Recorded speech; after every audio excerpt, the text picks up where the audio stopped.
Savez-vous, chers amis, que ceux qui ont amené Jésus-Christ à la croix de Golgotha, c'était des chefs religieux?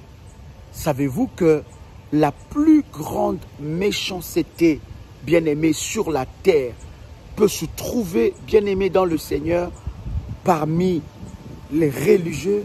Quand je parle de religieux, je ne fustige pas une confession religieuse, mais je suis en train de parler de l'esprit de la religion. Cet esprit bien-aimé dans le Seigneur qui a tué Jésus-Christ.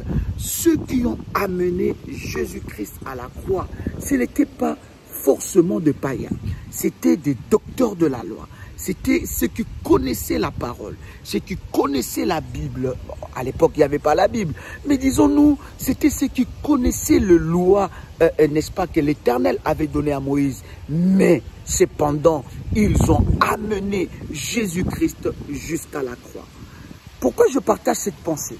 Parce que beaucoup de gens peuvent écouter le son de ma voix et se dire que j'ai été comment dire, déçu, j'ai été sali, j'ai été brisé, j'ai eu des problèmes quand je commençais à fréquenter le milieu religieux. Je ne suis pas en train de te dire, bien-aimé dans le Seigneur, que tu dois rester dans cette position, mais je suis seulement en train de te dire que la plus grande méchanceté souvent, bien-aimé, ne se trouve pas auprès de païens, mais ça se trouve auprès des religieux.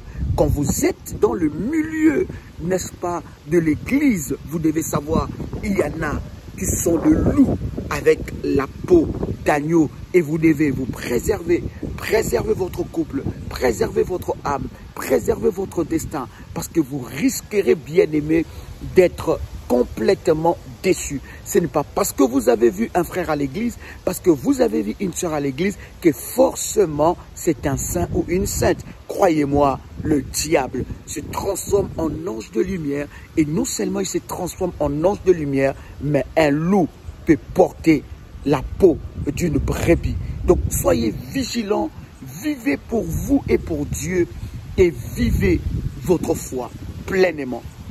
Et que la méchanceté ne puisse rien faire dans votre vie. Que Dieu vous bénisse. Shalom chez vous.